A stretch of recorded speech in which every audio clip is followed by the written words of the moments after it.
Para mí es un placer. Hace años que estamos en contacto a través de, me acuerdo, empezamos con una tesis de tribunal y tenía muchas ganas de venir. Luego pasó algo en 2020, que no sé si aquí pasó en Colombia, me parece que sí también.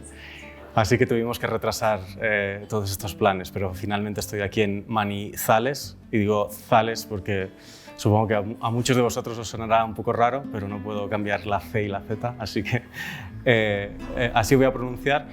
Y voy a romper otra de las reglas básicas cuando te dicen cómo dar una charla, cómo hablar en público. Una de las primeras reglas es no pedir disculpas al principio, porque luego eso ya como te condiciona delante de la audiencia. Pues os voy a pedir disculpas porque voy a hablar en español y es la primera vez que doy una charla en español. Yo llevo muchos años fuera de España, incluso cuando estaba en España intentábamos tener charlas en inglés y ya llevo muchos años y nunca he presentado esto en español. Así que os pido disculpas porque muchos de los términos no me van a salir en español, me saldrán en inglés supongo, pero supongo que se entenderá. Además, los que estáis haciendo investigación, que creo que sois muchos, sabéis que al final casi toda la literatura científica está en inglés, con lo cual a veces traducirlo al español es casi un poco incómodo, ¿verdad? Poco natural. Vale, pues voy a empezar con la charla. La charla es Bayesian Machine Learning y me voy a focalizar en Importance Sampling, en los métodos de Importance Sampling, que son unos métodos de Monte Carlo. Si no sabéis qué es Bayesian o qué es Monte Carlo, algunos de vosotros sé que sí, que hacéis investigación en cosas bayesianas, probabilísticas, pues muy bien. Para el resto voy a intentar empezar la presentación con un poco de motivación. ¿Por qué deberíamos ser bayesianos? ¿Por qué deberíamos ser probabilísticos?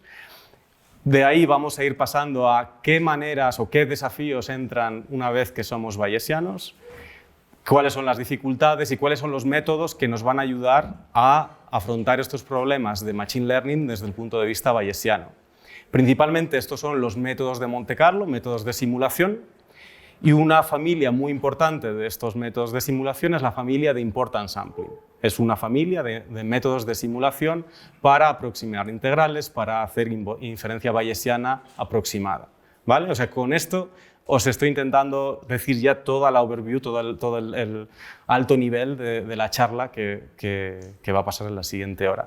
A partir de ahí me concentraré en el trabajo que hemos hecho con todos estos colaboradores y algunos más que están aquí. No me voy a parar desafortunadamente porque merecen todo el crédito y muchos de vosotros colaboráis con gente y sabéis lo importante que es colaborar con gente buena y todos ellos son no solo buenos colaboradores sino grandes amigos. Así que empiezo ya. Empiezo con una pequeña introducción sobre Machine Learning. Supongo que muchos de vosotros trabajáis en Machine Learning, Artificial Intelligence, Data Science, Statistics. ¿Cuáles son las diferencias? Procesado de señal, ingeniería. ¿Cuáles son las diferencias entre todas estas ramas? Muchos de vosotros os preguntaréis. Bueno, si las sabéis, podéis decírmelas a mí también porque no está claro, ¿vale? Tenemos una frontera difusa entre todas estas terminologías que tienen casi todas el mismo propósito, tener datos y poder sacar información a partir de estos datos, generalmente con modelos matemáticos. Esto es el objetivo de Machine Learning. Aquí he puesto una lista, no quiero ni ir en detalle en toda esta lista, pero simplemente para que veáis lo poderoso que es el Machine Learning, todo el tipo de problemas interesantes en los que nos podríamos focalizar. Por ejemplo, test de hipótesis. Tengo aquí un ejemplo de calentamiento global y emisiones de CO2, simplemente para estar hablando de algo concreto y sobre lo mismo en todos los problemas. Test de hipótesis, queremos saber las emisiones de CO2 provocan un cambio en la temperatura, sí o no. Eso sería un test de hipótesis, hay dos posibilidades. Nos gustaría muchas veces entender modelos físicos. A veces no solo queremos hacer predicciones, que también está un poco más abajo, sino que nos gustaría entender procesos de la naturaleza de los cuales tenemos datos. Y es así como muchos de los descubrimientos, por ejemplo, en astronomía se hicieron. Grandes astrónomos eran muy pacientes mirando todas las noches al firmamento y viendo a horas determinadas dónde estaban los distintos cuerpos. Y entonces, a partir de ahí, hacían hipótesis con esos datos, y esas hipótesis son los modelos matemáticos, qué leyes universales son seguidas para esos cuerpos a través de los datos, ¿vale? Eso es un claro ejemplo de Machine Learning que lo hacía Galileo Galilei ya. Predicción, estimación de parámetros, muchas veces queremos entender ciertos parámetros, por ejemplo, si creemos que hay una relación causal entre las emisiones de CO2 y el aumento de temperatura. Si la relación es lineal, seguramente no lo sea, pero hay un parámetro que nos une estas dos magnitudes. Nos gustaría saber cómo es positivo, negativo, seguramente sea positivo, cuál es la magnitud de este parámetro. Es un problema de estimación. Casi todos estos problemas al final se reducen, o muchas veces, particularmente en ingeniería, a tomar decisiones al final, intentar decidir qué queremos hacer, por ejemplo, para políticas, ¿no? Políticas medioambientales. Y una de las decisiones es queremos reducir las emisiones de CO2. En Colombia tenéis un montón de gas, de petróleo. Queremos hacer una transición en algún momento hacia energías más limpias, sí o no. Para eso necesitamos estimar todo este tipo de problemas. Nada, tranquilo. ¿Funcionará? Sí, a veces da problemas. ¿Funciona? ¿Sí? Fenomenal, gracias. Entonces, casi todos estos problemas en principio pueden ser científicos, tenemos curiosidad, ¿no? Muchos de nosotros, quizá, espero que el 100% tenemos gran curiosidad por entender fenómenos complejos, pero también tenemos intereses prácticos. ¿Debe Colombia invertir más o menos en este tipo de tecnología? ¿Qué va a pasar con el cambio climático? ¿Cómo decidir dónde vamos a tener nuevos asentamientos, nuevas ciudades? Para todo eso necesitamos hacer todo este tipo de problemas o resolver este tipo de problemas. ¿Sí? Yo creo que está claro que toda esta cantidad ingente de problemas relacionados con el Machine Learning son de gran importancia.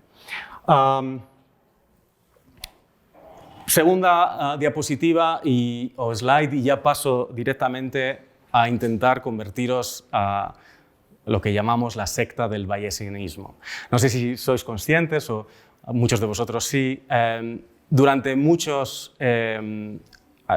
décadas incluso, ha habido una gran confrontación en el mundo de la estadística. Había dos familias de estadísticos, los frecuentistas y los bayesianos o probabilísticos. Entonces, los bayesianos no estaban muy bien vistos durante un buen tiempo, principalmente porque, lo vamos a ver dentro de poco, cuando eres bayesiano necesitas definir un prior, una creencia del problema que estás intentando resolver a priori antes de ver los datos, y eso, desde el punto de vista de la estadística frecuentista, estaba mal visto, porque ¿por qué vas a meter algo arbitrario y parece poco científico? Sin embargo, algo que a mí me gusta decir, y cuando damos cursos y cuando damos conferencias también repetimos, es que no se puede hacer inferencia, no se puede hacer estimación, no se puede hacer predicción, no se puede hacer nada de lo que hemos visto en la transparencia anterior sin hacer asunciones. No sé si es una palabra en español, assumptions en inglés. Tú siempre tienes que poner algo sobre la mesa y decir, yo tengo un modelo lineal. Eso ya es una assumption a priori, de que tú piensas que va a haber una relación lineal entre un proceso y el otro. Siempre cuando vas a trabajar en kernel methods, también vas a pensar que entre dos puntos, en el espacio que sea, la correlación va a decaer de manera un kernel concreto. Son todo assumptions que ponemos. Entonces, bueno, yo creo que realmente como humanos siempre tenemos que poner nuestros assumptions y tenemos que poner nuestra creencia a priori, y eso es un factor, digamos, que sigue haciendo fuerte a la estadística bayesiana. Entonces, en la transparencia anterior, como decía, teníamos todo ese tipo de problemas, y quería poner un ejemplo de cómo resolver alguno de estos problemas. Por ejemplo, si queremos predecir cuál va a ser la temperatura máxima mañana en Manizales, podemos tener un modelo más sencillo, más complejo, con pocos datos, con muchísimos datos, con redes neuronales, con métodos kernel. Podemos hacerlo de cualquier manera. al final tenemos que dar una respuesta, ¿verdad? Si tenemos a alguien en el gobierno o nuestra abuelita que dice mañana me pongo esta ropa o me pongo esta otra, ¿qué temperatura crees que va a hacer? Tienes que dar una respuesta. Entonces podemos decir, bueno, yo tengo un modelo, tengo mis métodos que me dicen que mañana la máxima aquí va a ser 21,2 grados. Alguien puede decir, bueno, sí, para Manizales estos días no está haciendo bien, puede ser, ¿no? ¿Por qué no? Claro, yo ahora os preguntaría, ¿cuánto de seguro estáis de que la temperatura máxima va a ser esta? Os puedo decir que es el mejor modelo que tenemos y que suele estar bastante acertado. Dicho en otras palabras, los franceses y los británicos, que son los que han, digamos, desarrollado la estadística tradicional, son muy pragmáticos y lo traducen todo al capital, al dinero. ¿Cuánto estaríais dispuestos a apostar para que mañana esa sea la temperatura máxima? ¿Estaríais dispuestos a apostar 10.000 pesos, 50.000, 100.000? Yo no apostaría nada, nada de nada. ¿Por qué? Porque la temperatura no tiene un conjunto finito de posibles valores. La temperatura es un valor real. Tiene que ser mayor que el 0 Kelvin, pero puede ser cualquier valor. Incluso aunque supiéramos que va a ser entre 10 y 25 grados, hay infinitos posibles valores. La probabilidad de que mañana esa sea la temperatura es 0. Si tuviéramos la precisión suficiente, nunca veríamos esa temperatura exactamente. Entonces hay algo raro aquí cuando queremos hacer predicción y queremos dar solo un punto. Esto se llama point-wise estimation. Te doy solo un punto como resultado de mi modelo. Dicho en otro problema, este es el de test de hipótesis, sí o no, el CO2 provoca calentamiento global. Bueno, yo creo que muchos de nosotros, y no quizá todos, creemos que sí, no lo creemos porque hay una iluminación divina, pero lo creemos porque hay muchos científicos que llevan décadas trabajando con un montón de modelos y un montón de datos y parece bastante claro que las emisiones de CO2 generan calentamiento global. Claro, tampoco sería descartable que hubiera otros factores del ser humano que además de estar emitiendo CO2 esté provocando otro tipo de reacciones físicas, que sea esa la causa y que esté correlacionado, por ejemplo, con el CO2, pero no necesariamente sea el CO2. Esa no es mi opinión, no soy un negacionista. Lo que quiero decir es que mi opinión, quizás, sin ser un experto para nada en la materia, sería que hay un 99,5%, por ejemplo, de que así sea, pero tampoco apostaría todo lo que tengo o toda mi vida entera a que eso sea así. Incluso para cosas en las que estamos bastante seguros, no diríamos la probabilidad es 1. De hecho, desde el punto de vista probabilístico, hay una regla que dice que nunca deberíamos dar probabilidad 0 ni probabilidad 1 a ningún evento, ¿vale? Y eso aplica a la vida también. Yo intento aplicarlo, me parece algo bastante razonable. Lo mismo para la tercera pregunta. Entonces, ¿cómo de seguros estamos? Como digo, pues deberíamos, para cada respuesta que demos, como científicos, deberíamos dar asociado nuestro grado de certidumbre o incertidumbre, que viene a ser lo mismo. También para tomar decisiones. Cuando uno quiere optimizar el flujo, por ejemplo, del tráfico aquí en Manizales, debería saber o debería intentar cuantificar al menos si construyo este puente o esta carretera, cuánto se va a reducir el tráfico, pero no exactamente, no lo podemos saber, es un proceso muy complejo. Me gustaría saber cuál es la probabilidad. Si soy capaz de decir, bueno, con 5% de probabilidad se va a reducir, pero 95% por cualquier razón el problema está en otro sitio y no se va a reducir. Cuando tienes en cuenta los costes y los beneficios de cada posibilidad asociados con las probabilidades, entonces ahí es cuando puedes tomar decisiones óptimas. Así que para tomar decisiones también necesitamos cuantificar esas probabilidades. Sí, os voy convenciendo de lo importante que es cuantificar la probabilidad. Si estáis convencidos de eso, solo hay una manera, solo hay un camino, y eso suena bastante dogmático desde el punto de vista de la doctrina bayesiana. Os puedo contar una anécdota. Bayes era un presbítero inglés, pero que estuvo en Escocia y estudió en la Universidad de Edimburgo, y allí, por supuesto, lo tenemos como un gran héroe, y tenemos un centro, efectivamente, que lo rezamos casi cada noche. Pero sí que es cierto, conectando un poco con lo que decía antes, que la estadística bayesiana pasó de ser un poco repudiada a ir ganando una centralidad, digamos, o al menos de mirar de tú a tú a la estadística frecuentista, y yo diría que hoy en día es muy superior la adopción de la estadística probabilística con respecto a la estadística tradicional. Y lo digo esto con todo el respeto, porque yo también trabajo, y todos trabajamos en distintos métodos, y tampoco hay que ser dogmático, pero simplemente decir que tiene muchas ventajas, como acabamos de ver. No lo he dicho antes, pero si tenéis cualquier pregunta en cualquier momento, no dudéis en interrumpirme, ¿vale? Entonces, os presento ya la regla de Bayes. Esta es la regla de Bayes. La he presentado así, sin las P's en todos los sitios, porque es notación que voy a utilizar en las siguientes transparencias, pero yo creo que todo el mundo ha visto en algún momento la regla de Bayes, y muchos de vosotros, no quiero insultaros, trabajáis diariamente con esta regla y la conocéis perfectamente bien. Aquí la notación que voy a utilizar, y la voy a utilizar durante toda la charla para tener una notación consistente, es que las X son parámetros desconocidos y las Y son observaciones, ¿vale? Todo el tiempo. Lo digo porque hay gente que trabaja en Machine Learning y las X son las entradas y las Y son las salidas. Por favor, olvidaos de eso en esta charla. Las X es lo que yo no sé y me gustaría estimar.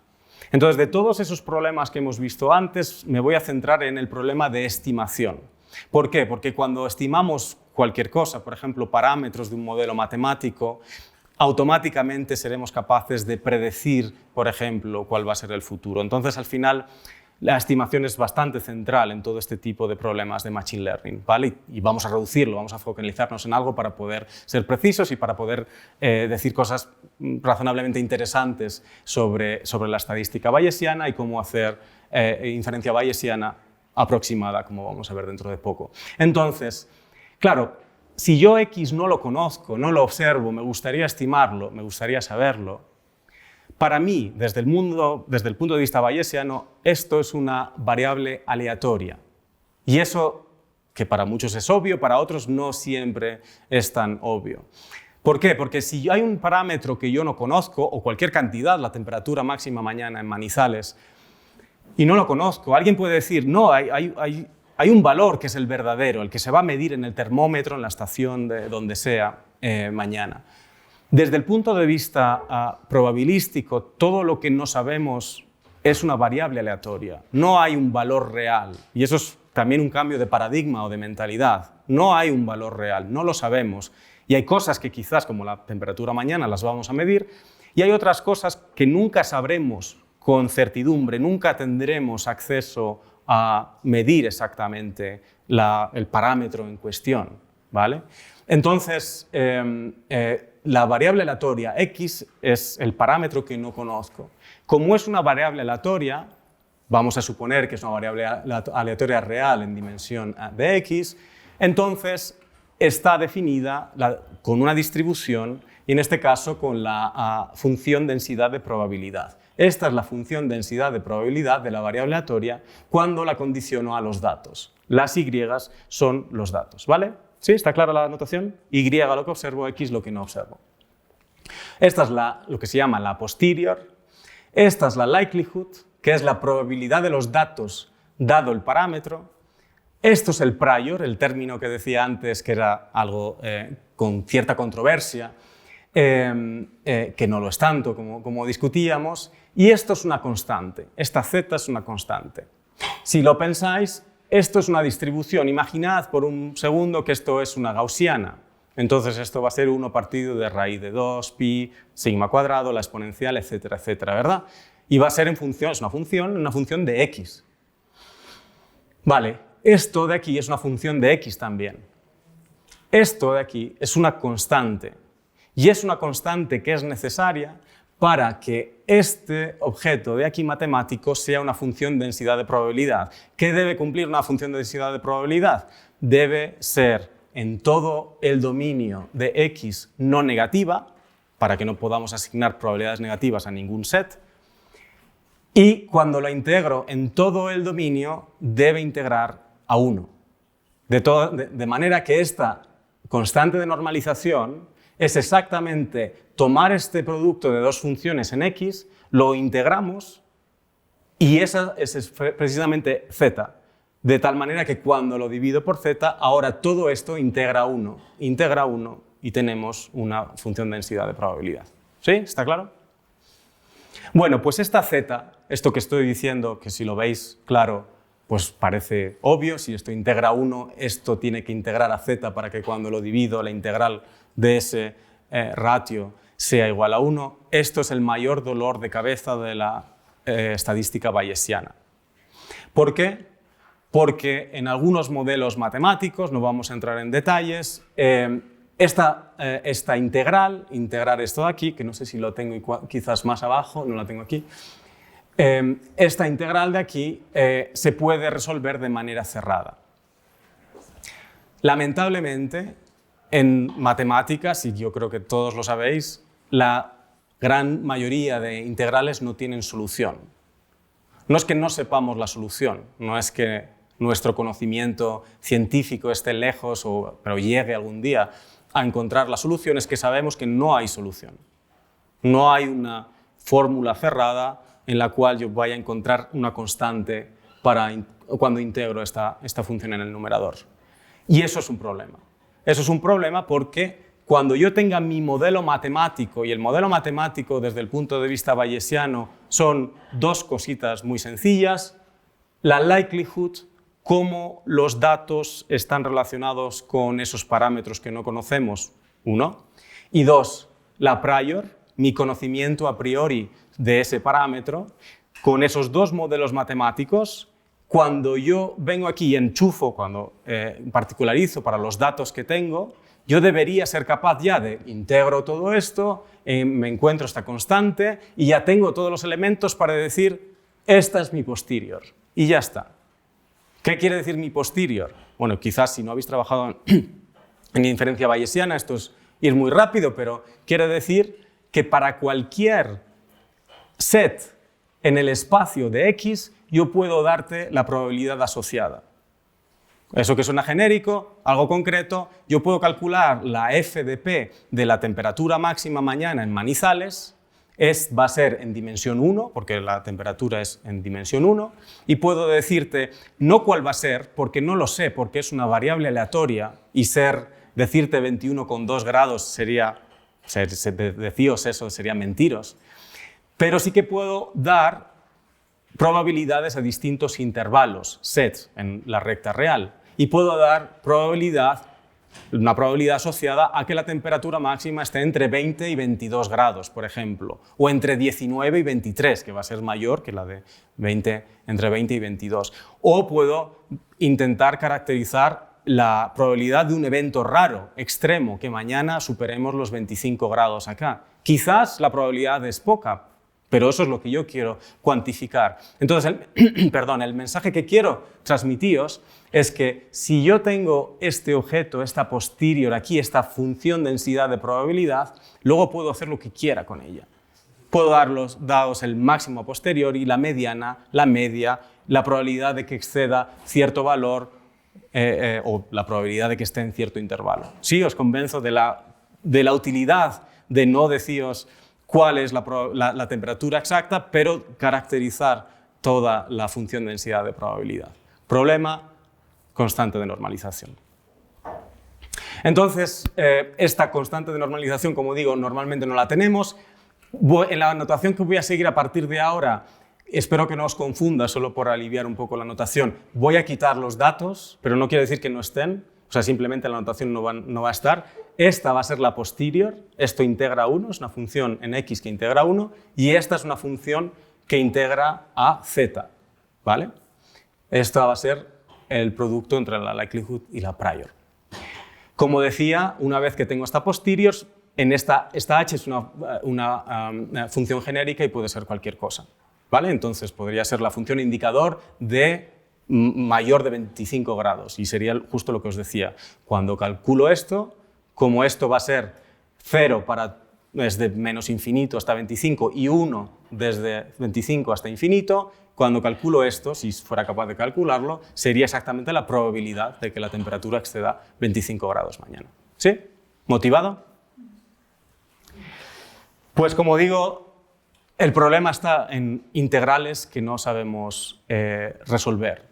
Y eso es en lo que se va a basar el resto de la charla. Cómo tener métodos para aproximar integrales, ¿vale?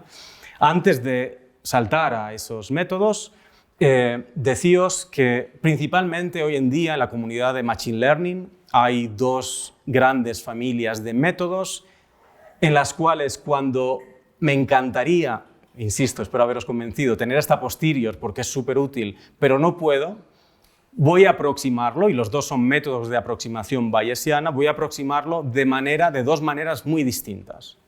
Uno son los métodos variacionales, no sé si seguro que a muchos de vosotros os suena. Los métodos variacionales dicen, mira, yo no sé cuál es esta posterior, lo que voy a hacer es decir, es una gaussiana, por ejemplo, y es un ejemplo, podría ser cualquier otra familia de FDPs, en la cual yo no conozco la media y la varianza. Entonces voy a intentar aprender, estimar la media y la varianza de esa gaussiana, de tal manera que mi gaussiana, que no va a ser la posterior, pero espero que se le parezca bastante, sea lo más aproximada a la posterior.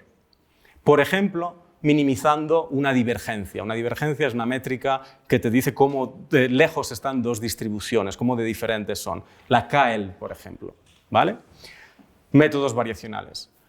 Métodos de Monte Carlo. En lugar de decir aproximo una función por otra función, lo que hacen es voy a aproximar una función por un conjunto de muestras de simulaciones y quizás con pesos, weighted. ¿Vale? Parecen dos cosas muy distintas, pero realmente al final intentan hacer lo mismo. ¿Sí? Métodos variacionales, métodos de Monte Carlo. Si no sabíais mucho sobre estadística bayesiana, yo creo que hasta aquí va a ser la parte más importante. A partir de ahora me voy a concentrar en los métodos de Monte Carlo, unas 4 o 5 slides, un poco de perspectiva, y luego os digo un poco más sobre una de las familias de métodos de Monte Carlo. Tengo bastantes slides, pero prefiero ir mucho más lento en esta parte porque sé que muchos de vosotros no sois todavía bayesianos, veremos dentro de 40 minutos, pero es un buen ejemplo, yo creo, un buen ejercicio empezar con esta motivación y luego, por supuesto, si queréis las slides, estaría encantado de distribuirlas y también de discutir más tarde o incluso de que me enviéis emails y de que tengamos conversaciones más allá. Métodos de Monte Carlo. Un poquito de historia, que siempre es curioso estas anécdotas y luego ya pasamos a la parte un poco más fuerte. Un método de Monte Carlo es simplemente un método en el que vamos a simular, es decir, es simulación estocástica. Cada vez que lo repitamos, el resultado va a ser distinto. Vamos a simular muestras de una distribución de probabilidad, ¿vale? Entonces, estos métodos se han utilizado en física estadística yo creo que desde los años 30 o así del siglo pasado. Y se empezaron a evolucionar, pero con el incremento del uso de la estadística bayesiana y particularmente esa dificultad de no tener acceso a la full posterior, se han desarrollado a la par de la estadística bayesiana de una manera muy, muy rápida en los últimos, digamos, 20 o 30 años. Y sigue creciendo. No quiero abusar de la palabra exponencial, pero va muy, muy rápido, sigue acelerándose el uso. Así que yo creo que es bastante interesante entender lo que pasa en estos métodos. Algunos de los primeros papers que aparecen son después de la Segunda Guerra Mundial. Había mucho trabajo durante la Segunda Guerra Mundial, pero mientras se estaba desarrollando la bomba atómica en Los Álamos, fueron posibles los métodos de Monte Carlo a partir del desarrollo de los primeros computadores tal cual los entendemos hoy, por ejemplo el ENIAC, y había estas personas que trabajaban en el proyecto Manhattan y, como digo, no lo publicaban por razones obvias de competición con el otro bloque para desarrollar lo más rápido posible la bomba atómica.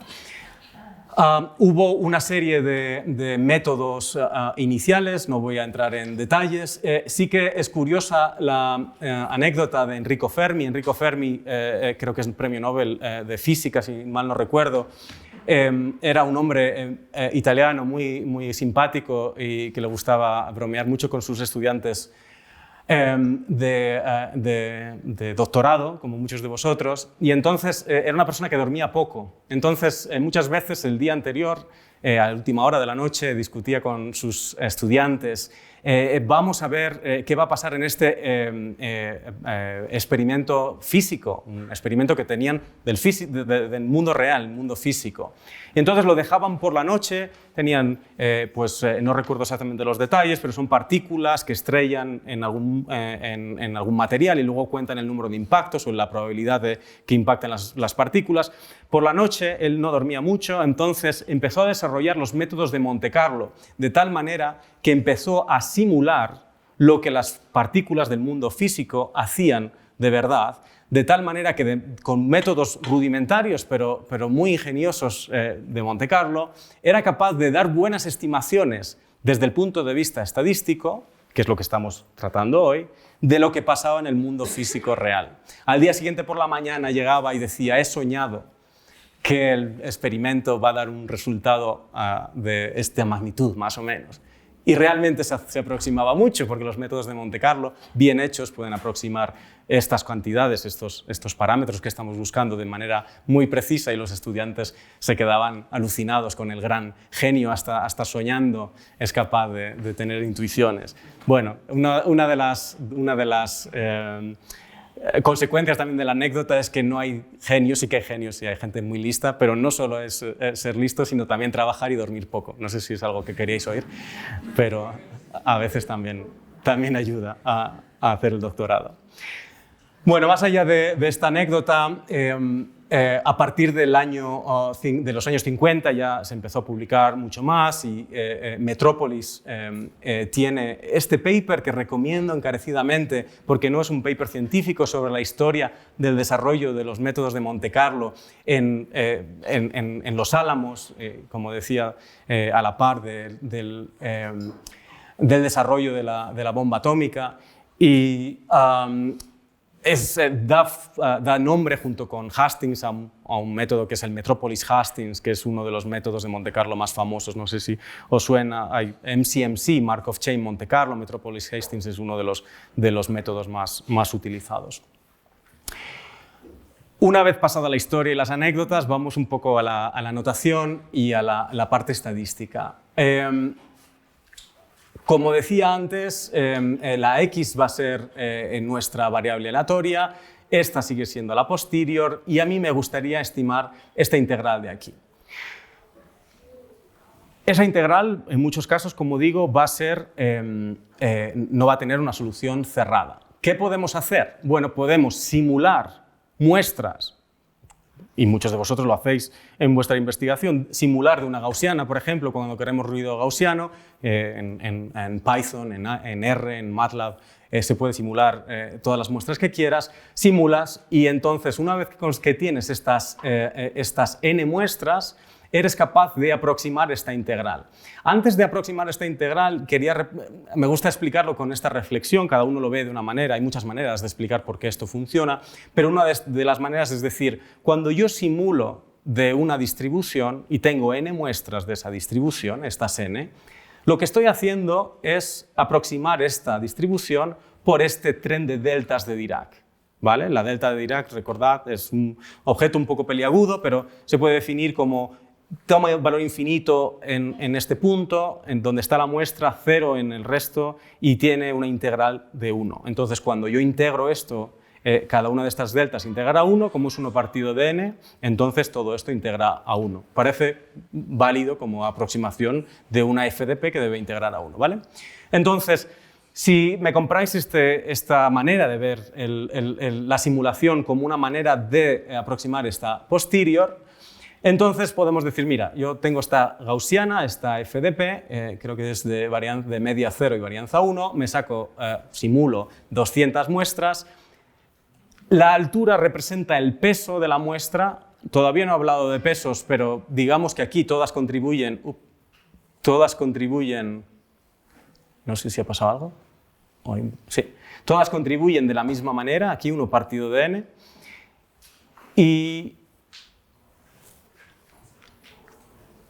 y la posición de cada una de estas barritas es precisamente donde está la muestra. Entonces, cuando yo disimulo una gaussiana 0,1, la mayor parte de las muestras van a estar aquí y algunas van a estar aquí, otras por aquí, pero es muy improbable que tenga muestras por acá y por allá, ¿vale? Entonces, esta es mi aproximación de la línea azul con este tren de deltas rojas. Claro, alguien puede decir, bueno, a mí no se me parece mucho, sí que entiendo el espíritu quizás, pero no se me parece mucho. Claro, lo que no os he contado es que, o sí lo he contado, pero no lo he dicho de manera muy explícita, es que toda esta simulación la voy a hacer para aproximar esa integral, ¿vale? Entonces, claro, ¿cómo aproximo yo la integral si no soy capaz de resolverla? De hecho, esto no sé si está en rojo o debería estar en rojo, no sé resolver esta integral, pero aquí, en lugar de poner la posterior, en este caso la posterior es simplemente una gaussiana de 0,1 para tener un ejemplo sencillito, pongo la aproximación con estas deltas. Entonces, si seguís un poquito la derivación, se puede ver que meto aquí mi tren de deltas. Aquí puedo intercambiar la integral con el sumatorio porque es un sumatorio finito y es un cambio válido.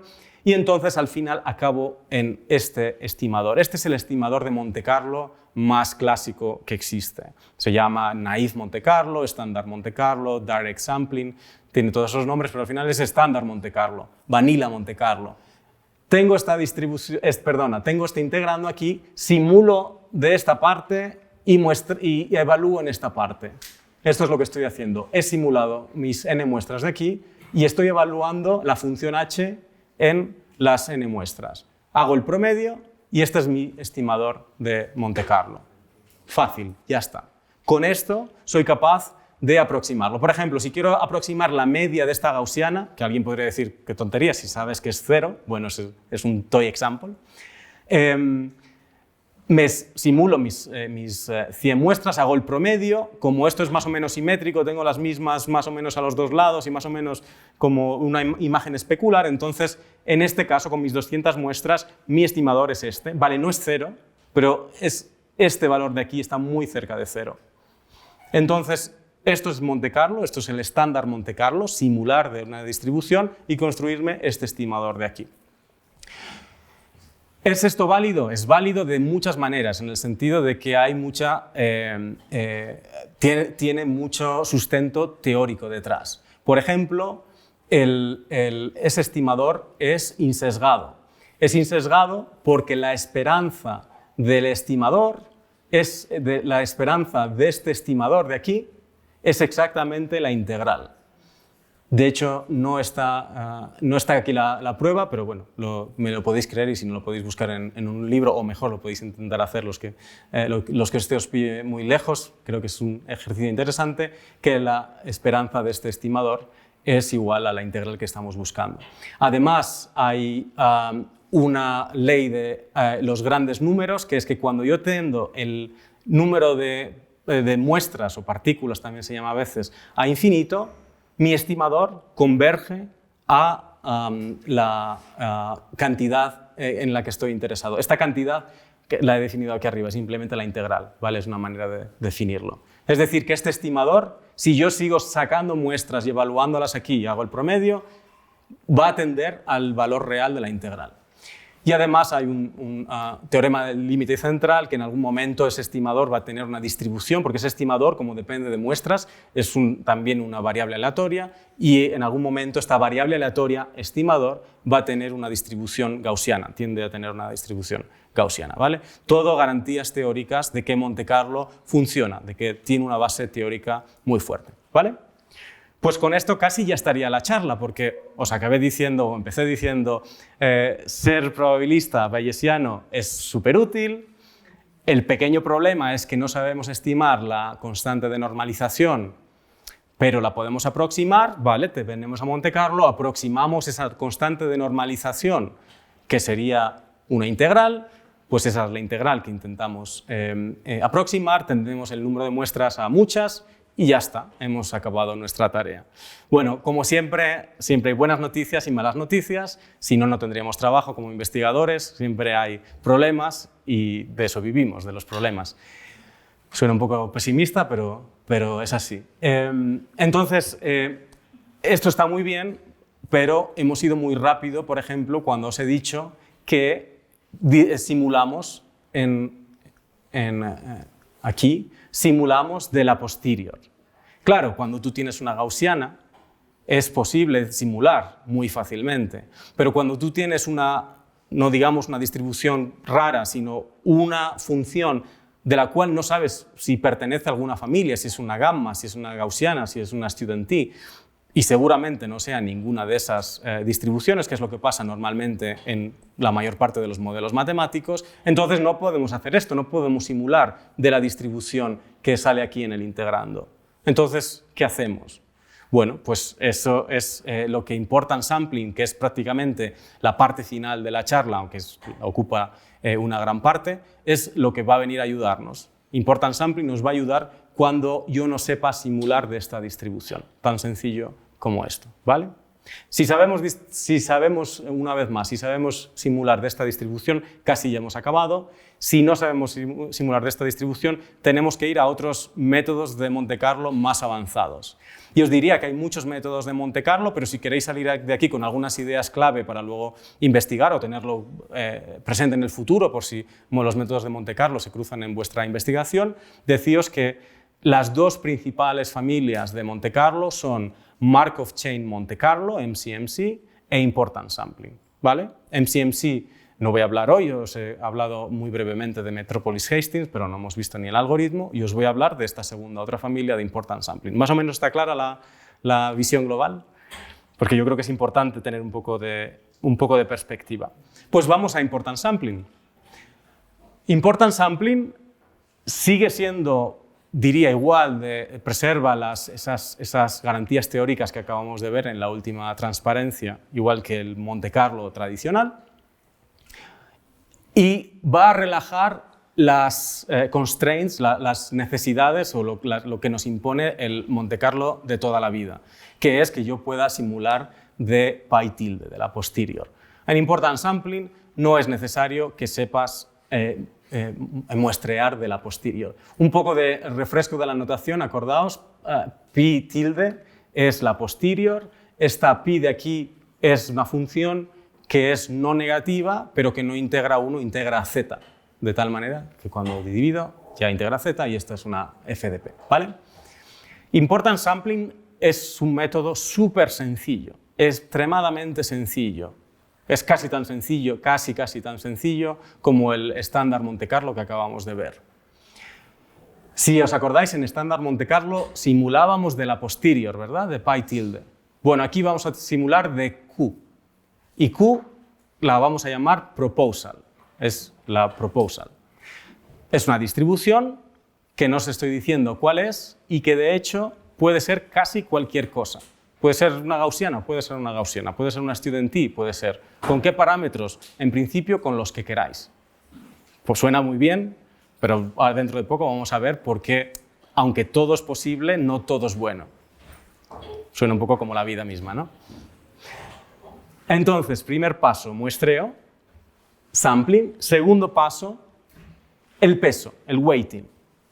A cada una de estas muestras yo le voy a asignar un peso que va a ser este ratio, este cociente. Veamos detenidamente qué es. Pi es casi la posterior, pero sin normalizar. Y en el denominador está la proposal misma que utilicé para muestrear, ¿vale? ¿Sí? Pues esto es el peso de Importance Sampling, ¿vale? Entonces, al final de estos dos pasos voy a tener n muestras, igual que antes, pero antes todas las muestras tenían el mismo peso, la misma importancia, y en Importance Sampling cada muestra va a tener una importancia diferente, un peso diferente, que va a ser este ratio de aquí. Tan sencillo como eso. De tal manera que cuando yo quiera construir los estimadores finales, recordad, estamos intentando aproximar una integral, me voy a construir este estimador de esta manera. Esta z es la constante de normalización, este peso es este peso de aquí y esta es la evaluación de antes. Solo por conectar el conocimiento, que suele venir bien para afianzar lo que hemos aprendido, lo que hemos visto, imaginaos por un segundo perdón, que Q es igual a la posterior, que soy capaz de simular de la posterior. Entonces, cuando vengo aquí, la Q va a ser pi tilde, que es pi dividido entre z. Pi en el denominador se cancela, z en el numerador. Cuando venga aquí, todas las muestras van a tener un peso que es z, se cancela con z, esto se cancela y queda 1 partido de n las evaluaciones de h en todas las muestras. Cuando la Q, cuando la proposal es igual a la posterior, volvemos al Monte Carlo de toda la vida, el Monte Carlo estándar. Pero cuando no, por ejemplo, porque no sé cuál es la posterior, y cuando digo no sé, quiere decir que no sé simular de ella e incluso no sé la constante de normalización, voy a poder hacer importance sampling. Entonces, cuando yo no sé simular de la pi tilde, incluso cuando no sé la z, puedo usar importance sampling. Me vais a decir, pero no puedo usarlo porque no sé z. Vale, en ese caso, si no sabemos z, si no tenemos la constante de normalización, que es lo que pasa casi siempre en inferencia bayesiana, en lugar de este estimador que lo llamamos Unnormalized Importance Sampling Estimator, tenemos que usar este estimador. Y este estimador se llama Self-Normalized Importance Sampling Estimator, es un estimador clave en inferencia bayesiana y es simplemente tomar todos estos pesos, que son números no negativos, venimos aquí, los normalizamos, de tal manera que ahora todos estos suman a 1 y construimos este estimador. Y es interesante de ver porque es como antes, si os acordáis, antes era 1 partido de n todas las evaluaciones de la h sumadas y ahora en vez de tener 1 partido de n, el 1 partido de n todo sumaría, 1 partido de n veces es 1, ahora tenemos otra combinación convexa. Tú lo podéis ver como una combinación convexa de todas estas evaluaciones donde cada muestra, de nuevo, tiene un peso diferente. ¿Vale? Importance sampling. ¿Queda más o menos clara la extensión? Podemos simular de donde queramos esta Q. Esta es la proposal. Y por cierto, también se puede estimar esa constante de normalización simplemente con el promedio de los pesos de importance sampling. Esta slide simplemente es para motivaros que importance sampling está en auge en gran parte de la literatura y os invito a los que estéis interesados a ver estas referencias, pero no solo. Si entráis en Google Scholar y buscáis importance sampling, en los últimos años aparecen cientos y cientos de papers. Y aparece en Bayesian Machine Learning, obviamente, en todo tipo de cross-validation, en Gradient Descent Methods, aparece en Bayesian Neural Networks, no sé si muchos de vosotros creo que sí trabajáis en Neural Networks, hay una versión bayesiana de las Neural Networks, las Neural Networks normalmente te dan a la salida en test de nuevo un valor, la temperatura mañana máxima en Manizales, las Bayesian Neural Networks te dan una distribución de probabilidad de nuevo a la salida, por ejemplo, para la temperatura mañana. Para estimación de eventos raros, por ejemplo, la probabilidad de que mañana excedamos 25 grados, como decía antes, en modelos dinámicos, en series temporales, sé que algunos de vosotros trabajáis en series temporales, cuando tienes modelos latentes, Hidden Markov Models, State Space Models, también somos bayesianos, queremos predecir el futuro y para eso vamos a acabar en modelos complicados que son realistas y a la vez vienen con la contrapartida de que no sabemos resolver las integrales. Que eso es algo que quizá no dije de manera clara. En algunos casos las integrales se pueden resolver, pero casi siempre en modelos lineales con ruido gaussiano. Eso es casi siempre el setup en donde sabemos hacer la predicción o la inferencia. Muchos de vosotros quizás habéis trabajado o al menos estudiado el filtro de Kalman, por ejemplo. El filtro de Kalman es la solución bayesiana, se puede ver así, la solución bayesiana para un modelo lineal y gaussiano de espacio de estados. ¿Qué pasa? Que la vida no es ni lineal ni gaussiana muchas veces, y hay no linealidades, y hay ruido que tiene colas pesadas, a diferencia de las gaussianas. Ya no podemos usar el filtro de Kalman. ¿Qué usamos? Métodos de Monte Carlo.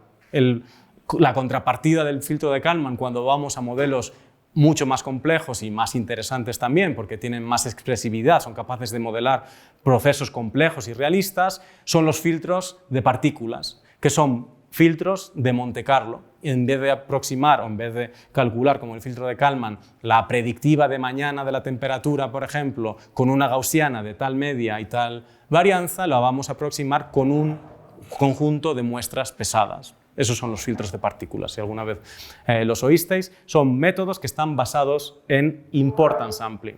De tal manera que importance sampling está presente es como una pieza muy sencillita, como habéis visto, súper simple, pero que es la base de una gran serie de metodologías que se aplican a problemas complejos de alta dimensión, de alto número de puntos de datos, etc. Y sobre todo de modelos complejos no lineales, etc. Entonces, como digo, en Machine Learning, en Bayesian Machine Learning, Importance Sampling tiene una gran presencia y sigue aumentando esa presencia.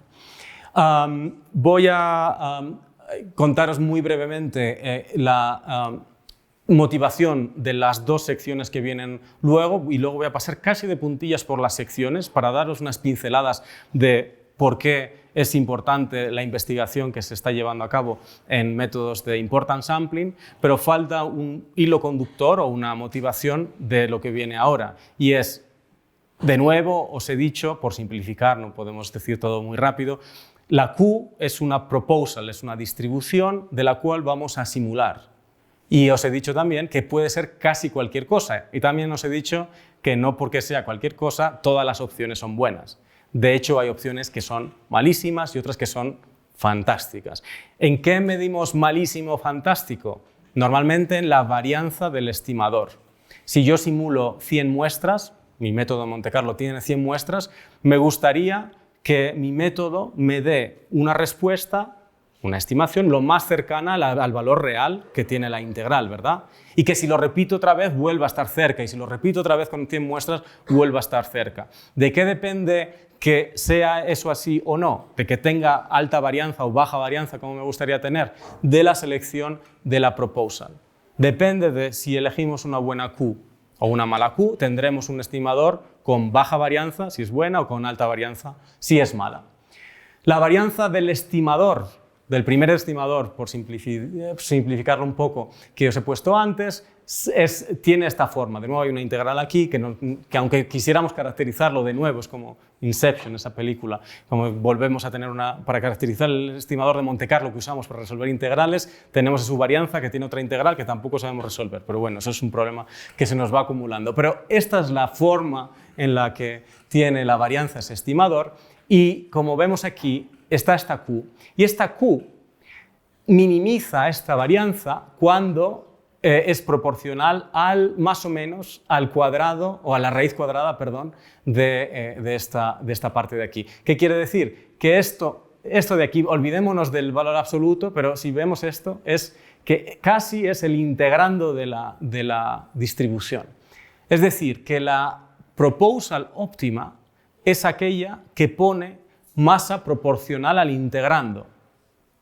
Esto es una cosa curiosa también, es un pequeño detalle, no pasa nada así porque son muchas cosas para aquellos que no hayáis visto nunca Importance Sampling, no digamos Monte Carlo, pero si lo pensáis, puede ser que si yo elijo una proposal que es proporcional a esto, consiga mejor varianza más pequeña, que si simulo directamente de la posterior. Y eso es una cosa curiosa y ocurre muchísimo en Rare Event Estimation, por ejemplo, probabilidad de que mañana excedamos los 30 grados en algún momento del día, que aunque tuviéramos acceso a la posterior, simular de la posterior no es una buena idea. Porque si nuestra posterior mañana es una gaussiana centrada en 20 grados, por ejemplo, y con una varianza razonable, si yo simulo de esa posterior, si yo simulo de esa gaussiana, casi todas las muestras van a estar en torno a 20, 21, 19, pero es muy raro que tengan muestras que sean mayores de 30, con lo cual puedo simular 1.000.000 de veces y conseguir 0 muestras que sean mayor de 30, lo cual me llevaría a decir que la probabilidad mañana de que excedamos 30 grados es 0. Recordad, no nos gustaría dar probabilidad 0 a nada. En cambio aquí, si soy capaz de simular de esta función que tiene esta multiplicación, voy a tener un estimador con mucha menos varianza. Dicho de otras maneras, o puesto de un punto pragmático, ¿por qué la varianza importa? Bueno, lo podemos ver desde otro punto de vista. Para conseguir la misma precisión, puedo usar muchas menos muestras. ¿A qué eso suena más interesante? Porque si yo tengo unos recursos, si tengo una GPU, si soy capaz con 100 muestras de tener una precisión muy buena, perfecto, puedo hacer otro tipo de tareas o puedo tener una respuesta súper rápida sin necesitar millones de muestras, ¿vale? Eso es el equivalente a decir tengo una varianza pequeña, ¿vale? Es la otra cara de la moneda. Entonces, esto es un ejemplo, mismo ejemplo, tengo una posterior aquí con 2 modas, esta es la línea azul, espero que se vea al menos en el medio de la sala, no sé si al final, disculpad por eso.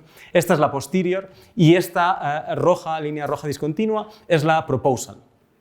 Lo que veis aquí son las muestras de nuevo y la altura es el peso. Si os acordáis, antes cuando simulaba de la posterior puse todas las muestras con un peso igual. ¿Por qué? Porque quería introducir esta idea de que ahora en Importance Sampling cada muestra ya no tiene el mismo peso, tiene pesos diferentes. ¿Y por qué tiene pesos diferentes? ¿Os acordáis de cómo era el peso en Importance Sampling? Target o posterior dividido entre proposal. ¿Qué sucede cuando yo simulo de esta gaussiana y tengo una muestra en la cola? Porque alguna viene por aquí, ¿por qué no? La mayoría está en el medio, pero alguna viene por aquí. Que la posterior tiene más masa que la proposal. Y como tengo posterior dividido por proposal, el valor de la proposal de esta función roja es pequeñito comparado con esto, entonces es grande y tengo unos pesos más grandes aquí, ¿vale? Misma target quiero decir la distribución objetivo, la posterior, misma función azul aquí. Y ahora tengo una proposal que está desplazada a la izquierda. He cambiado la escala, disculpad por eso, pero es necesario, porque ahora tengo estos pesos que son gigantescos. ¿Por qué este peso es gigantesco? Este peso es gigantesco porque como he puesto la proposal aquí, en algún momento simulo de la cola, casi no hay masa de probabilidad de la proposal de la línea roja, pero la posterior sí que tiene masa. Entonces tengo algo grande en el numerador, muy pequeñito en el denominador, peso gigantesco. ¿Veis esta gran variabilidad entre estos pesitos de aquí, estas líneas pequeñitas y estas? Gran variabilidad de los pesos significa gran varianza, significa mal escogida la proposal. Ese es el problema que tiene aquí. En cambio, cuando consigo tener la proposal igual a la posterior, de nuevo, como en el ejemplo que decía antes, volvemos al estándar Monte Carlo, donde todas las muestras tienen el mismo peso, ¿vale? Entonces, ¿cuál es el resumen diría de la charla? Porque no me quiero extender demasiado y si queréis algunas preguntas o queréis discutir cualquier cosa, encantado. ¿Cuál es lo que motiva, como digo, el resto de la charla o el resto de las slides? Bueno, encontrar una buena proposal a priori es un ejercicio muy complicado. Eso se sabe desde hace décadas en Bayesian Machine Learning, en Bayesian Statistics, y el problema es que tú nunca sabes dónde está la masa de probabilidad. Es decir, tenemos un espacio en dimensión R de X y no sabemos cuánta masa nos queda por descubrir de alguna manera. Tú puedes tener una posterior como esta y puede ser que por aquí hubiera otra moda. No lo sabemos porque como la constante de normalización no la conocemos, no sabemos a cuánto integra la versión de la posterior a la cual tenemos acceso, la pi, no la pi tilde, la pi. ¿Qué significa? Que yo puedo tener una proposal que parece que está cubriendo bien todo esto, pero no sé si la posterior tiene masa en otra parte del espacio. ¿Por qué? Yo sé que esto a veces es difícil de entender porque me podéis decir, pero yo tengo acceso a la pi, ¿vale? No a la pi tilde, pero a la pi, no con la constante, pero a la pi. Claro, tienes acceso a evaluarla, pero imaginad un espacio de dimensión 200 y te digo, ¿dónde te gustaría colocar la proposal, una gaussiana de dimensión 200, una matriz de covarianza 200 por 200? Puedes empezar a lo loco a evaluar esa pi y ver en qué partes es grande y en qué partes es pequeña, y donde sea grande decir, pues me gustaría poner una gaussiana aquí. Claro, pero es un problema que no se puede resolver por fuerza bruta cuando vamos subiendo en dimensión. Con lo cual sí, puedes evaluarlo a donde quieras. Muchas veces evaluarlo es costoso. Recordad que la posterior es likelihood times por la prior, y la likelihood en Big Data puedes tener 2 millones de datos. Cada vez que quieres decir, ¿tengo un valor grande de la posterior aquí, sí o no? Evalúame la pi. La pi es likelihood por prior. Evalúame la likelihood con ese millón de datos. Estás pagando un precio altísimo. Con lo cual no es nada sencillo. Espero que os convenza que no es nada sencillo encontrar esta Q.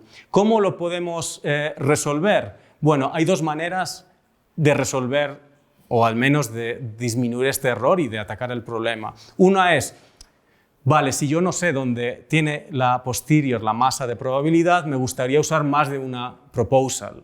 Eso se llama multiple importance sampling. Por ejemplo, aquí no me gustaría usar una gaussiana, me gustaría usar una mezcla de gaussianas, igual que en este caso la target también es una mezcla de gaussianas, la posterior. Pero puede ser cualquier otra cosa, pero sabemos que con mezclas de gaussianas podemos aproximar arbitrariamente bien distribuciones que son muy complejas. Multiple importance sampling, multiple proposals, y la segunda manera es prueba y error, exploración, como casi todo en la vida y como casi todo en la ciencia.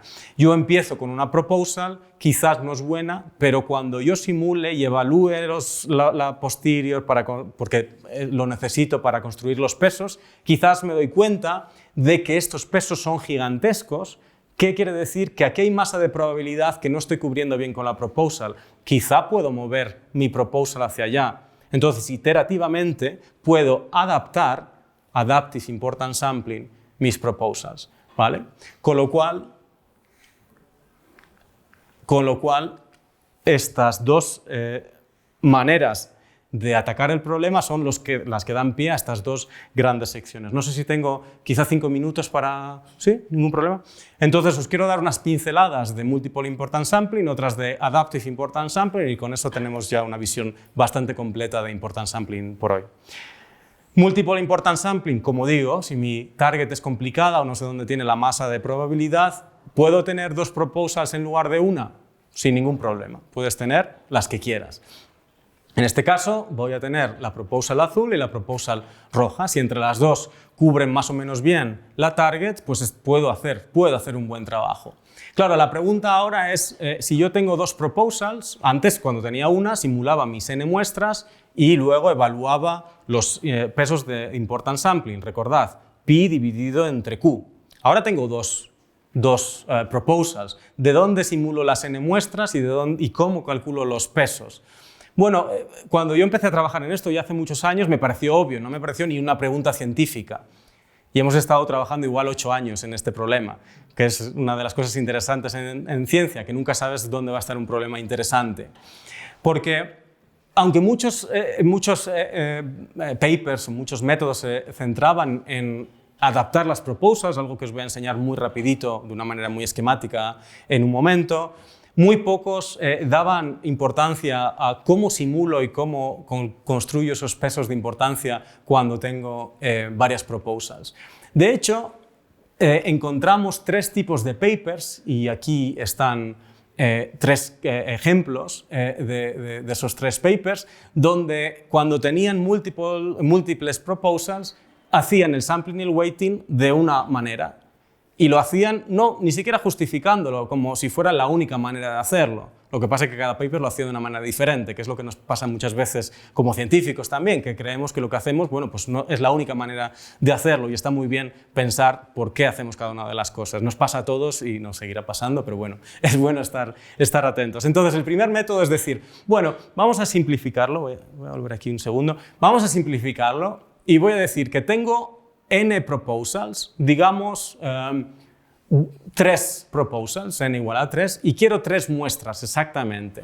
Yo no sé qué proposal es mejor, que alguien me ha dado, las he adaptado, como sea. Tengo 3 proposals, quiero sacar 3 muestras. ¿Cómo las saco? Bueno, pues el sentido común de la mayor parte de la gente que me he encontrado, al menos este era el mío también, es, bueno, pues si tengo 3 proposals y necesito 3 muestras, pues la primera muestra la simulo de la primera proposal, la segunda de la segunda y la tercera de la tercera, y ya está.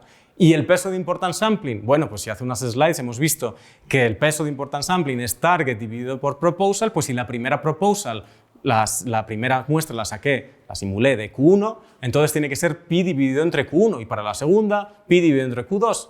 Vale, perfecto, esto es el sentido común. Esta es la peor posible idea que uno puede tener en importance sampling. Y aquí es donde empezamos a pensar, oh, qué interesante esto, cómo puede ser que casi lo más lógico sea una idea terrible. Es malísimo, y os enseñaré muy pronto por qué, o si no, quizá podéis echar un ojo a los papers.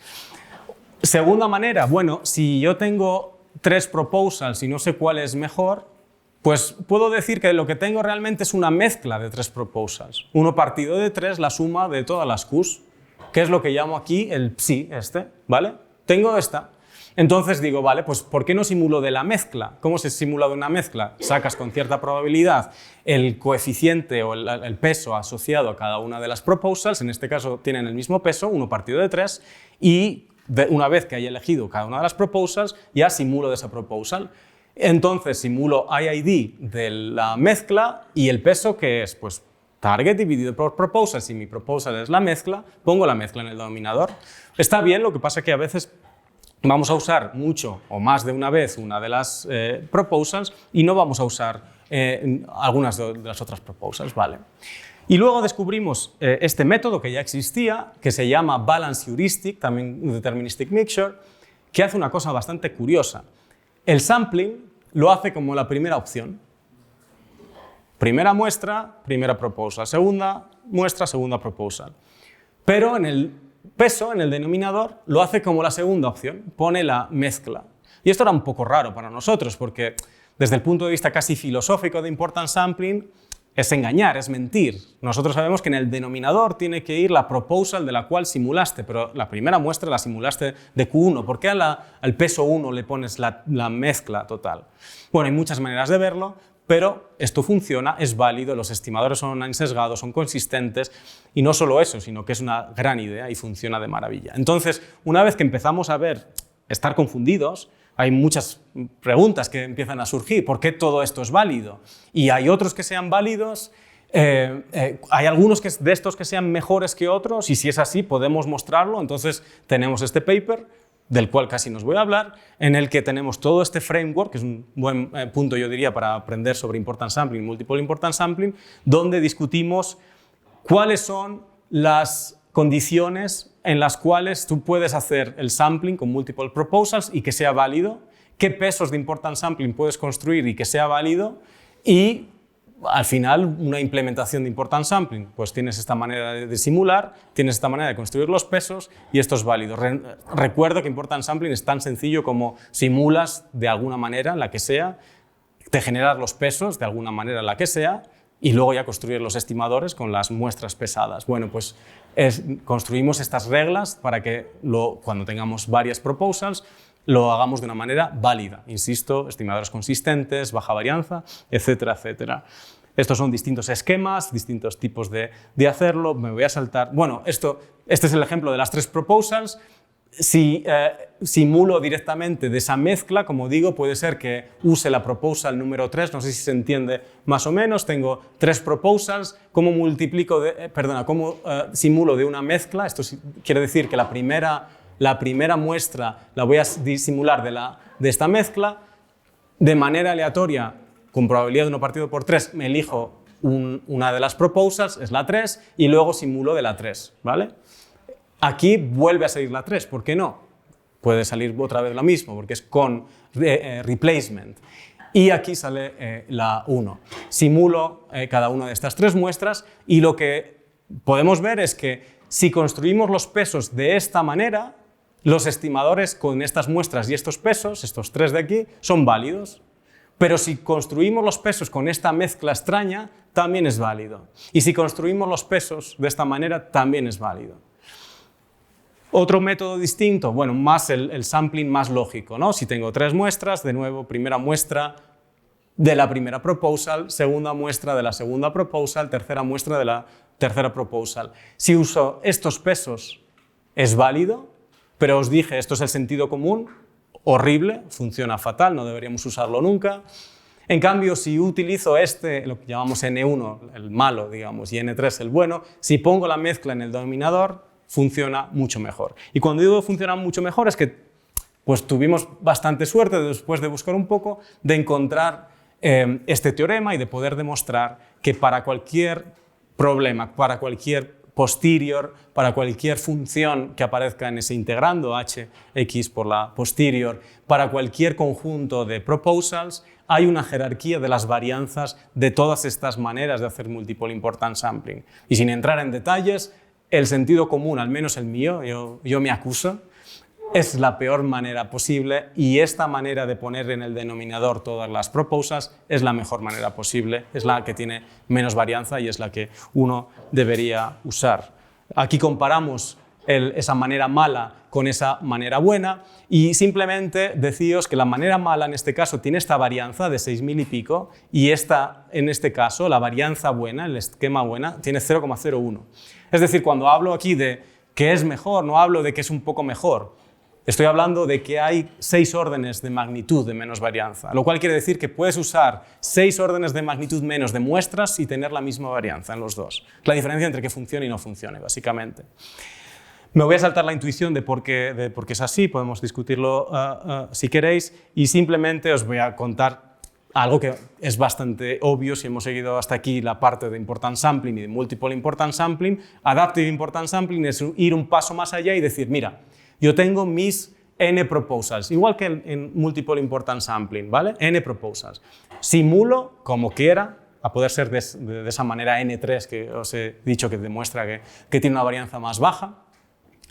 Me genero los pesos de importance sampling y a partir de ahí voy a hacer algo, voy a intentar aprender, learning, de tal manera que voy a generar un segundo set de proposals, iteración 2, que esperemos que sea mejor que la iteración 1. Gracias a las muestras y los pesos somos capaces de entender qué hicimos mal y qué debemos mejorar. Entonces adaptamos estas proposals en la iteración 2. Lo vamos haciendo y lo hacemos durante J iteraciones y al final tenemos un montón de muestras con pesos y tenemos esa evolución de las proposals. Manera gráfica, simplemente esta es la target, lo que antes era azul, que también son dos modas. Empiezo con una proposal malísima. ¿Os acordáis lo que pasaba antes cuando no ponía masa de probabilidad, donde la target sí que tiene, la posterior tiene target? Cuando tengo muestras por aquí, tengo target dividido entre proposal, algo grande entre muy pequeño, pesos gigantescos, varianza gigantesca, incluso infinita.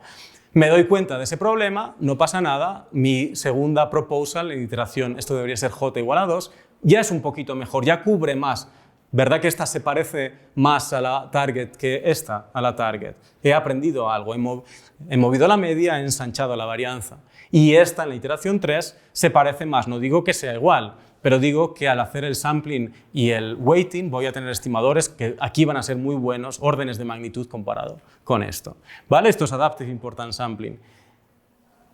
De manera esquemática, lo que os he dicho. Importance Sampling, de hecho, si tenéis que recordar algo, además de que ser bayesiano es súper cool, lo segundo es que Importance Sampling es un método de Monte Carlo que nos ayuda en estadística bayesiana, que es muy sencillito y muy poderoso, y que simplemente tiene dos pasos, muestrear, sampling, y hacer los pesos, computar los pesos, weighting. Bueno, pues si voy a adaptar las proposals, meto este tercer paso e itero, sampling, weighting, adapto, sampling, weighting, adapto, tan sencillo como eso. ¿Cómo calculo los pesos? Lo hemos visto un poco antes en la sección anterior, de manera muy rápida. ¿Cómo voy a hacer la adaptación? Hay un montonazo de métodos, nosotros hemos trabajado durante un tiempo y muchísima otra gente ha trabajado durante años y siguen trabajando. Y diría que, bueno, esto ya se ha hecho un poco viejito, escribimos este artículo en el Signal Processing Magazine sobre un overview de distintos métodos de cómo adaptar, de cómo aprender de tus muestras del pasado e ir adaptando las proposals, estos son los parámetros de las proposals, para tener mejores proposals y reducir la varianza de los estimadores. ¿Vale? Entonces me voy a saltar todo esto porque aquí simplemente había 3 categorías diferentes de cómo adaptar esos parámetros, haciendo distintos, por ejemplo, gradient descent o gradient ascent para mover las gaussianas cerca de las modas, por ejemplo, de la posterior, métodos que usan moment matching. Una vez que tengo muestras y pesos, puedo aproximar integrales, ¿verdad? ¿Por qué no aproximar la integral, por ejemplo, de la media de la posterior y la varianza de la posterior? Si lo aproximo, mi siguiente proposal puede ser exactamente una gaussiana con esa media aproximada de la posterior y varianza aproximada de la posterior que usé con mis muestras anteriores.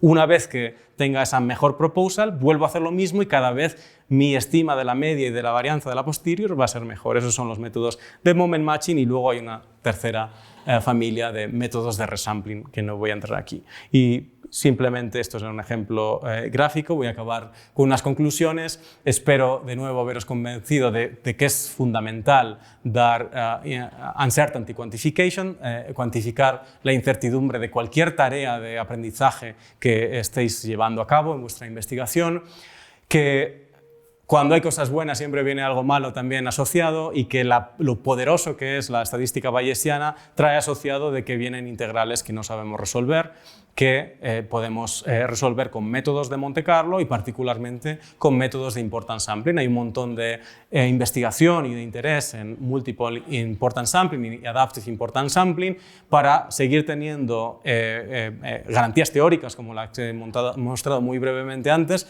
y también para mejorarlos y para que sean cada vez más eficientes y cada vez podamos dar respuestas más rápidas a todo este tipo de problemas. Y yo creo que con esto podemos concluir. Muchas gracias por vuestra atención.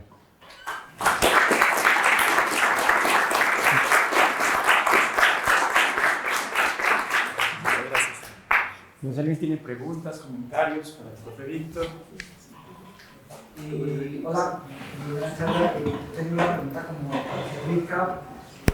Listo, en los métodos bayesianos pues, generalmente uno de los problemas es como el costo computacional y el importante desarrollo un poco ese costo. Pero digamos, para quedar claro, ¿cuáles son los supuestos estadísticos que deben entonces respetarse en los datos para poder aplicar esos métodos? En los datos originales de tu problema. Bueno, se puede usar con cualquier tipo de datos, diría, en cualquier modelo matemático. En principio no debería haber una restricción desde ese punto de vista. Sí que es cierto lo que dices, que los métodos bayesianos generalmente tienen más coste computacional. Obviamente, todos estamos trabajando para intentar reducir ese coste. Una manera de reducirlo también puede ser a partir de aproximaciones como variational inference, y cada vez la frontera entre Monte Carlo y variational inference es más difusa y alguien puede decir, bueno, sí, estaría fenomenal tener toda esa posterior súper complicada con las muestras, porque eso es realmente lo que concentra todo mi conocimiento del problema una vez que he puesto encima de la mesa los datos y el modelo. Pero si computacionalmente no puedo, por las razones que sea, porque no tengo suficientes recursos o porque el problema es complicado, alta dimensión, etc., quizá puedo aproximarlo con una gaussiana o con una familia, una mezcla de gaussianas, pero aún así van a aparecer incluso en variational inference, van a aparecer integrales que requieren también Monte Carlo. Entonces, también es algo que, gracias por la pregunta, porque me permite decir, empecé diciendo que en estadística bayesiana o en Bayesian Machine Learning, uno puede ir por la autopista del Variational Inference o por la autopista del Monte Carlo.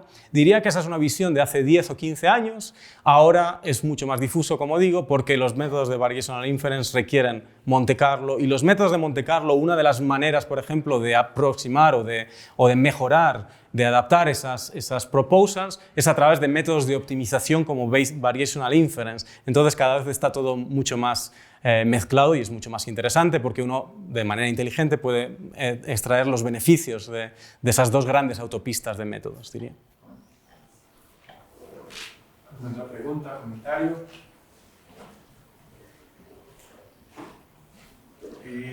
Por ahí vi que estabas hablando de lo de la estimación de red, ¿cierto? De red event, y vi que en ese caso deseabas que tu proposal como que tuviera ciertos pesos distintos para ciertos valores. ¿Qué se pierde al desear ese movimiento de pesos en esa estimación? O sea, ¿qué sacrificas cuando haces ese tipo de... Yo diría que no sacrificas nada si eres capaz de hacerlo bien. Puedes sacrificarlo si vas a una proposal que no es adecuada. Realmente en Red Events lo que te gustaría es que cada vez que tú simulas, cuando tú evalúas la función h, que es una función indicadora, te gustaría evitar los ceros. Porque el cero es lo que ocurre casi siempre. Cuando Red Event es una probabilidad, es un problema en el cual la probabilidad va a ser muy baja. Yo no sé si aquí alguien trabaja en wireless communications, en comunicaciones o en comunicaciones de algún tipo. Por ejemplo, cuando alguien quiere simular un sistema de comunicaciones, tienes bits que estás mandando todo el tiempo, millones de bits por segundo. Normalmente esos sistemas son fiables, son buenos. Entonces, la probabilidad de que un bit llegue invertido, es decir, que tú mandaste un 0 y lo recibas como un 1 al revés, es de 10 a la menos 6, por ejemplo. ¿Qué quiere decir? Que si tú simulas de la posterior, vas a necesitar más o menos 10 a la 6 bits para encontrar un error. Eso es un problema, porque si tú quieres estimar, normalmente a priori tú no sabes cuál es la probabilidad de error, tú dimensionas todo, haces un modelo matemático que está representando bien tu modelo físico, pero no sabes cuál es la probabilidad de error. Puedes empezar a simularlo y te das cuenta de que mandas bits y todos son 0 y 0 en la simulación, en Monte Carlo. ¿Qué te gustaría? Te gustaría enviar bits de alguna manera, modificando esa proposal, por ejemplo, añadiendo más ruido, encontrar más errores, pero luego lo corriges con esos pesos de importance sampling. Si tú encontraras errores todo el tiempo, pero luego eres capaz de recordar, y eso es lo que hace importance sampling con el peso de importance sampling, que no estás simulando del sistema real, sino estás simulando de esa Q, entonces lo corriges rápido y con 10 elevado a 4 menos muestras, tenemos un paper que es algo así, eres capaz de tener la misma precisión a la hora de caracterizar ese error. Pero es muy buena pregunta, porque ¿qué pierdes? Claro, nunca sabes exactamente dónde están los errores, cómo consigues los errores. Es un poco el equivalente a lo que hablaba antes de la posterior. Nunca puedes evaluarla, pero no sabes dónde está la masa de probabilidad. Entonces, muchas veces puede ser que empieces a simular de una manera que te estás perdiendo parte del proceso físico, te fuiste hacia otro lado, digamos. Entonces, también puedes dañar los estimadores y puedes aumentar la varianza. Diría que si queréis trabajar en este tipo de problemas, de Red Events, por ejemplo, es fundamental conocer muy bien, tener dominio de experto del problema para estar seguros de que no te estás perdiendo nada. ¿Alguna otra pregunta, comentario? Hola, muchas gracias por la charla. Yo tengo como una pregunta, pero es un poco relacionado con lo de variacional y lo de Monte Carlo. Con lo de Monte Carlo, porque, por ejemplo, es un poco con redes. Con lo de variacional inference, como que tenemos arquitecturas que son prácticamente copiar eso, como los autoencodes variacionales, que de una se asume y se cuadran los precios, pero es, o sea, como que es bien transparente, estamos haciendo eso. ¿Con Monte Carlo hay como algún equivalente? Porque yo he visto que normalmente hacen Monte No para prueba de hipótesis de una red, pero yo digo como una arquitectura inspirada en esto. También hay estilo, porque miro que hablabas de pesos y todo eso, y dije, no, pues y que también se podía usar gradient descent en otro que tenías ahí. Entonces, ¿qué? ¿También hay como algunas arquitecturas que sean las equivalentes? Las hay, muy buena pregunta, sí. Justo creo que no está ni en las transparencias. En los últimos años hemos estado trabajando, el año pasado y en en variational autoencoders, en este tipo de métodos variacionales. Normalmente uno quiere maximizar el elbow, el bound, y muchas veces ahí el bound es intractable, entonces también aparecen integrales. Entonces, en ese tipo de problemas, por ejemplo, trabajamos con algo que llamamos MIS-elbow, Multiple Importance Sampling Elbow, para Variational Autoencoders, donde usamos Importance Sampling precisamente para afinar y tener mejor bound, más grande. Entonces, de nuevo, sí, es muy buena pregunta y está muy relacionado y al final no está tan claro si son métodos variacionales o si son métodos de Monte Carlo, porque hacen las dos cosas, hacen optimización y hacen muestreo. O sea, al final yo creo que la película completa, o al menos tal cual la veo en 2023, igual ojalá pueda venir en 1 o 2 años y ver una película distinta, porque siempre evolucionamos, pero tanto en Variational Inference como en Monte Carlo, nosotros intentamos aproximar algo que no sabemos muy bien cómo es, la posterior. Podemos evaluarla aquí y allá, podemos encontrar el elbow asociado, pero son como miradas parciales de algo muy complejo y queremos aproximarlo. Y en Variational Inference vamos directamente a encontrar una función, una familia de distribuciones y optimizamos los pesos para que esa distribución se parezca. En Monte Carlo vamos a usar muestras, pero también para hacer el Adaptive Importance Sampling necesitamos también tener proposals que se parezcan a esa distribución, de tal manera que al final lo que queremos es encontrar métodos que aproximen esa posterior y al final, como son problemas complejos, requieren las dos, tanto optimización como estadística, como simulación. ¿Otra pregunta, comentario? Bueno, yo nuevamente agradecerte, te hago una pregunta más filosófica, teórica, luego creo que podemos discutir después en el grupo. Digamos, nosotros estamos en la línea de inteligencia artificial y yo siento que con este boom de científicos de datos y que todos hacen IA y toda la cosa, hemos perdido un poco esto que nos has mostrado hoy, que es como las bases matemáticas y estadísticas, sobre todo, que nace desde las comunicaciones. Incluso cuando se llega en la hoja de vida del profesor, tiene experiencia en ingeniería eléctrica, telecomunicaciones y en estadística aplicada, que es algo que tiene muy fuerte en la sede. Yo siento que hemos perdido ese gusto por rayar, por escribir, por teorema, por consistencia de estimadores y nos hemos vuelto muy... Usemos la cajita y nos preguntamos por qué funciona y queremos conseguir plata sin saber cómo funciona la cajita. Tú eres como dijiste, estás en la universidad donde está el Valles, pues, donde estudió y todo, pues, esta doctrina, como tú lo llamas.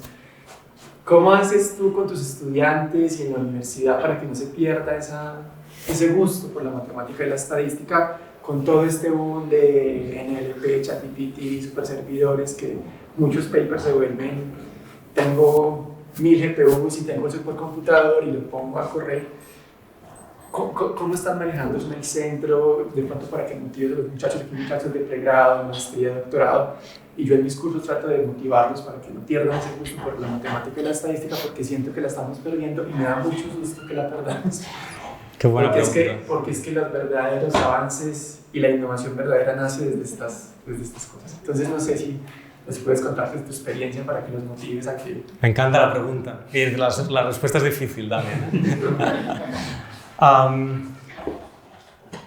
Bueno, primero es difícil motivar a la gente cuando hay oportunidades en la industria súper bien pagadas también. No digamos ya desde el punto de vista de hacer investigación más o menos aplicada, sino quedarse en la investigación o versus irse a la industria donde la ciencia de datos absorbe un montón de ingenieros, estadísticos, computer scientists, etc. Luego, respecto a, vale, vamos a hacer investigación, ¿a qué nivel lo hacemos? Yo siempre lo veo un poco como es muy aplicado, es metodológico, es teórico, está entre medio, siempre es un poco zona gris, ¿no? Pero siempre más o menos, a mí me gusta mucho la metodología con algo de teoría, no tanto la aplicación, no porque no me interese, sino porque el tiempo es finito, la vida es finita y no hay tiempo para todo. Claro, para mí yo diría que lo primero... dos cosas. Lo primero, cada uno es un mundo, somos todos, es la belleza del ser humano, ¿no? Que somos todos de alguna manera distintos, iguales en muchas cosas y distintos en otras. Para mí el placer de entender es incomparable con nada. Entender, solo entender por qué, por qué, y por qué, y por qué, y por qué, y por qué pasa esto. Y eso pasa normalmente cuando vamos a cosas tan sencillas como ese caso donde importance sampling se conoce o se inventó hace 50 años, pero cuando tenemos dos proposals de repente ya no sabemos por qué hacerlo de una manera es mejor que otra. no es nada complicado, no es nada sofisticado de explicar, de poner en una pizarra, en un momento explicamos el problema, pero no lo entendemos. Me encantan los problemas que son tan sencillos de entender, el problema, y tan complicada la solución, o que da para tantas horas. Y me parece que eso genera mucha satisfacción, hacer cosas que parece que mejoran, pero no está uno tan claro y ni entiende ni por qué mejoran, pero bueno, al final va el paper rápido, hay un deadline y lo ponemos y va y ya. Es un rendimiento, digamos, más pragmático, más casi capitalista, digamos, porque sí, hay un beneficio externo de si tengo papers, entonces estoy bien considerado, entonces puedo ir a otro sitio, y no quiero deciros vivamos en un mundo ideal donde esas cosas no son importantes, claro que son importantes. Yo creo que la satisfacción personal de entender, insisto, no es comparable con nada para mí. Segundo, incluso desde el punto de vista pragmático, que hablaba ahora de cómo, cómo cambiar nuestros, o hacer la transacción de nuestros esfuerzos, cómo eso va a resultados y eso mejora nuestras condiciones de trabajo, de nuestra evolución profesional, etc. No tengo tan claro que trabajar en cosas o en problemas que son súper hot topic, no sé cómo se dice en español, pero que están tan a la moda, que sea siempre positivo, porque hay mucha volatilidad en esos hot topics y lo que ahora es muy trendy, disculpad de nuevo por o está de moda, mañana quizá no está de moda. Y incluso más importante, diría, cuando trabajas en cosas fundamentales, suceden cosas interesantes o que yo aprecio mucho, que es que años después te contacta alguien, por ejemplo, Variational Autoencoders, es una historia personal. Nosotros estábamos trabajando en estos Multiple Importance Sampling, que pensé que me importaba a mí, a mi colaborador y a 4 personajes más en el mundo, y resulta que parece ser que es útil para mejorar el bound en Variational Autoencoders. Entonces, me contactó un agente de Suecia, fenomenal, un chico encantador que está haciendo el doctorado allí, y hemos publicado un AI Stats y ahora un ICML a partir de esta extensión de Variational Autoencoders con Importance Sampling con multiple proposals. Por supuesto, uno necesita colaboradores y por eso daba las gracias al principio a mis colaboradores pasados, presentes y supongo que futuros también, porque es importante. Pero yendo a tu pregunta, me da la sensación de que uno puede acabar haciendo incluso más impacto y más contribución a la ciencia en cosas que parece que importan menos en este momento o cosas que requieren como un cocinado más a fuego lento. El fuego rápido es como rápido consumo y puede ser que sí, puede ser que tengamos suerte, que nos citen, o puede ser que caiga rápido en el olvido y ya está. Las cosas que son un poco más fundamentales, no digo que esto sea súper fundamental y súper teórico, pero sí que está un poquito más abajo en esa jerarquía de aplicación, metodología y teoría, sí que tienen el potencial de acabar siendo aplicadas a distintos modelos de Machine Learning, a distintas aplicaciones, a distintos modelos temporales, no temporales, etc. Entonces también creo que hay esa satisfacción. Claro, no es lo mismo tener el éxito directo que tener un éxito un poco más indirecto, porque muchas veces no es ni que te contacten, alguien te citará y usará esta parte para hacer su método, igual son ellos los que consiguen la gloria o el lucro o lo que sea, pero también hay una parte de satisfacción de esto ha servido 5 años después para que alguien publique un paper que, obra suya obviamente, pero que usa esto como un building block de lo que hacen. A mí eso me da más satisfacción quizá que el éxito momentáneo. No digo que no sea importante, pero creo que es interesante. Creo que eso resume mi visión a tu pregunta. Con el placer de entender y a fuego lento. A fuego lento. Agradecerle a Víctor nuevamente, a ustedes por asistir y por dedicar este tiempo a escucharlo. Vamos a seguir trabajando en conjunto, esperamos, claro que sí. Ahora que ya podemos viajar y estar más en contacto presencial. Y nada, ojalá sigan interesados en estos temas. No se olviden de las matemáticas y la estadística, miren la importancia que tiene. Y nada, agradecerles y nos vemos. Muchas gracias. Gracias. Gracias.